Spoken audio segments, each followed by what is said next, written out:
കേരളത്തിലെ നിക്ഷേപ അന്തരീക്ഷവും അടിസ്ഥാന സൗകര്യ മേഖലയും വൻതോതിൽ വികസിച്ചെന്ന മുഖ്യമന്ത്രി പിണറായി വിജയൻ. ഒന്നും നടക്കില്ല എന്ന് കരുതിയ സ്ഥാനത്ത് കേരളത്തിൽ ഇപ്പോൾ പലതും നടക്കുമെന്ന ധാരണയിലേക്ക് ആളുകൾ എത്തിയെന്ന് അദ്ദേഹം പറഞ്ഞു. ദോഹയിൽ സംഘടിപ്പിച്ച മലയാളോത്സവം പരിപാടി ഉദ്ഘാടനം ചെയ്യുകയായിരുന്നു മുഖ്യമന്ത്രി. ഒന്നും നടക്കില്ല എന്ന് കരുതിയ സ്ഥാനത്ത് ഇവിടെ പലതും നടക്കും എന്ന ധാരണയിലേക്ക് നാട്ടുകാർ അത് എങ്ങനെ വന്നതാണ്? നിറഞ്ഞു കവിഞ്ഞ ആൾക്കൂട്ടം, ആരവങ്ങൾ, അകമ്പടി മേളം. 12 വർഷത്തിന് ശേഷം ഖത്തറിലെത്തിയ കേരളത്തിന്റെ മുഖ്യമന്ത്രിയെ അക്ഷരാർത്ഥത്തിൽ വരവേറ്റു ദോഹ. മൈതാന മധ്യേ വിരിച്ച ചെമ്പട്ടിനുമീതെ ആൾക്കൂട്ടത്തിന്റെ ആരവങ്ങൾക്കിടയിലൂടെ മുഖ്യമന്ത്രി വേദിയിലേക്ക്. ഉച്ചഭാഷിണിയിൽ നിന്ന് കേരളമേറെ കേട്ട വിപ്ലവഗാനത്തിന്റെ ഇരടി.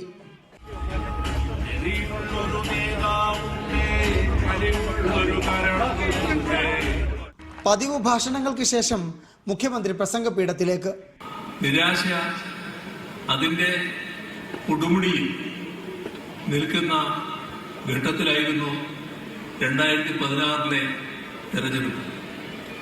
ആ തെരഞ്ഞെടുപ്പിൽ ജനങ്ങൾ അധികാരത്തിലേറ്റിയ ഗവൺമെന്റിൽ ആ ഗവൺമെന്റിന്റെ ഉത്തരവാദിത്വം വഹിക്കാനുള്ള ചുമതലയാണ് എന്നിൽ അർപ്പിതമായിരുന്നത്. ദോഹയിലെ ഐഡിയൽ സ്കൂൾ മൈതാനം അപ്പോൾ കേരളത്തിലേക്ക് പറിച്ചു നട്ടെന്ന് തോന്നി. പിന്നെ 1.5 മണിക്കൂർ ദൈർഘ്യമുള്ള പ്രസംഗം. കാണാനെത്തിയവരുടെ ആവേശത്തിമിർപ്പിലായിരുന്നു തുടക്കം. പ്രസംഗം നീണ്ടു, ആളുകൾക്കൊപ്പം ആരവവും നീർത്തു. എങ്കിലും അവസാനം വരെ പ്രസംഗം ഇരുന്ന് കേട്ടവരുടെ ഉത്സാഹത്തിന് കുറവൊന്നുമില്ല. ഇന്നലെ ഉണ്ടായിരുന്ന അതേ എക്സൈറ്റ്മെന്റ് എത്രത്തോളം ഉണ്ടായിരുന്നോ അതിനും 10 മടങ്ങായിട്ടാണ് ഇന്ന് എല്ലാവർക്കും ഫീൽ ചെയ്തത്. എല്ലാവരുടെ മുഖത്തും നിങ്ങൾക്ക് കാണാൻ പറ്റും. വളരെയധികം സക്സസ്ഫുൾ ആയി എന്നാണ് നമുക്ക് പറയാനുള്ളത്. ഏറ്റവും മനോഹരമായ ഒരു മലയാളോത്സവമാണ് ദോഹയിൽ നടന്നത്. ഒരുപാട് നാളത്തെ പരിശ്രമമാണ്.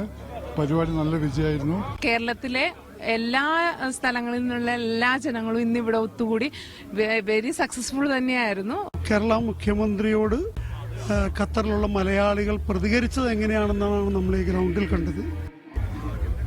തന്റെ ഭരണകാലത്തെ നേട്ടങ്ങളും പദ്ധതികളും അക്കമിട്ട് നിരത്തുന്നതായിരുന്നു മലയാളോത്സവത്തിൽ മുഖ്യമന്ത്രി നടത്തിയ പ്രസംഗം.